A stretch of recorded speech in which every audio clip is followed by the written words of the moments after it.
Hello बच्चों, आज मैं आप लोगों को समुच्चय बोधक अव्यय अर्थात कंजक्शन, इसके दूसरे भेद व्यधिकरण समुच्चय बोधक, इसके बारे में बताऊंगी।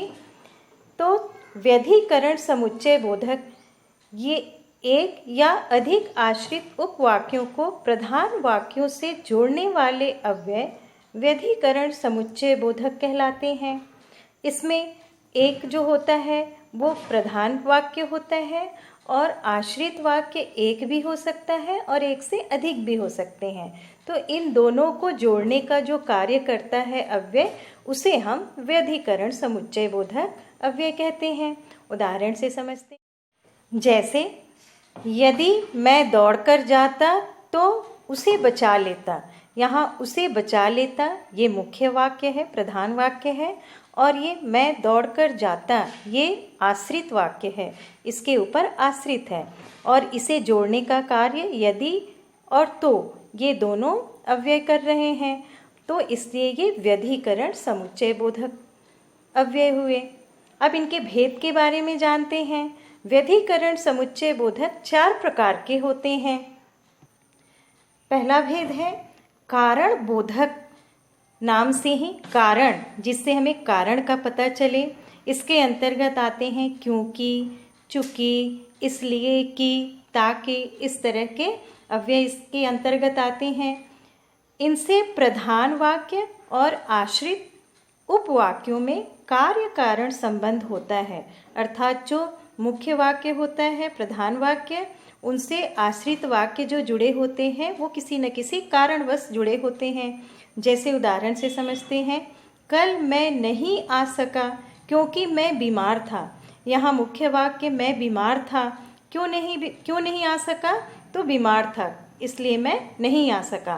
तो इस तरह से क्योंकि अव्यय जो है वो कारण बोधक हो गया। एक और उदाहरण, आपको घर जाना चाहिए ताकि आराम कर सके। इन दोनों वाक्य और उपवाक्यों को ताकि अव्यय से जोड़ा जा रहा है, तो ये कारण बोधक हो गए। आपको आराम करना है इसलिए आपको घर जाना चाहिए, तो इस तरह से ये कारण बोधक अव्यय हो गए। दूसरा भेद है संकेत बोधक। संकेत यानी किसी को संकेत करना, इंगित करना। इसके अंतर्गत यदि, तो, यद्यपि, तथापि, यद्यपि, फिर भी, चाहे, फिर भी, इस तरह से जोड़े में ये अव्यय आते हैं। और ये अव्यय जो होते हैं, ये अव्यय 2 उपवाक्यों को संकेत से जोड़ते हैं। जैसे यदि तुम कुशलता चाहते हो तो यहाँ से चले जाओ, यानी कि यहाँ से जाने के लिए संकेत किया जा रहा है कि आप अपनी कुशलता चाहते हैं तो चले जाइए यहाँ से। अगला उदाहरण, यद्यपि मैंने कोशिश की तथापि सफल नहीं हो सका। इस प्रकार से यहाँ पर कोशिश तो किया गया लेकिन सफल नहीं हो सका, इसलिए इसका संकेत दिया जा रहा है कि मैंने बहुत कोशिश की। अगला भेद है व्यधिकरण समुच्चय बोधक का स्वरूप बोधक, अर्थात यानी, मानो, ये अव्यय आते हैं इनके प्रयोग में। स्वरूप बोधक अर्थात किसी से तुलना की जाए तो इस प्रकार से वहाँ पर इनका प्रयोग होता है। ये अव्यय प्रथम उपवाक्य या वाक्यांश के अर्थ को अधिक स्पष्ट करने वाले होते हैं। जो वाक्यांश होते हैं प्रथम, उनका अर्थ अधिक स्पष्ट करते हैं। जैसे राम इतना अच्छा है मानो सचमुच राम है। तो यहाँ प्रथम जो वाक्य है, उपवाक्य है, ये इसका अर्थ अच्छे से प्रकट किया जा रहा है, मानो सचमुच राम है। इस प्रकार से इन दोनों वाक्यों को जोड़ा गया है। तुम्हारे हाथ फूल जैसे हैं, अर्थात कोमल हैं। तो यहाँ पर अर्थात से इन दोनों को जोड़ा गया है, वाक्य और उपवाक्य को।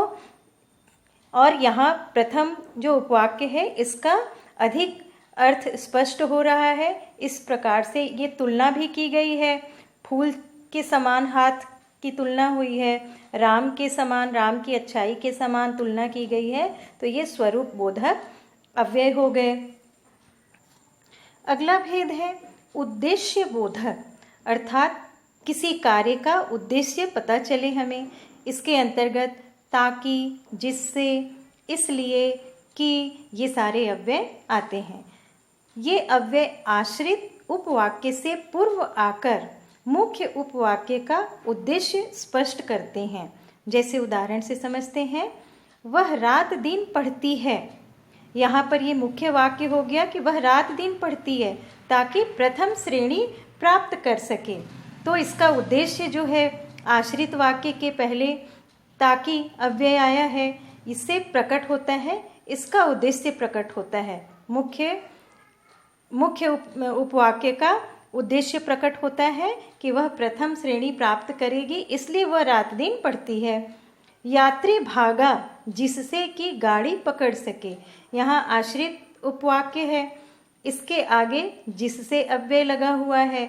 इसका उद्देश्य ये है, यात्री भागा, इसका उद्देश्य है कि वो गाड़ी पकड़ सके।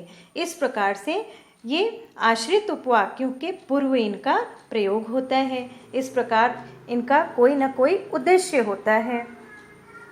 इस तरह से आप लोगों ने व्यधिकरण समुच्चय बोधक के बारे में जाना। धन्यवाद।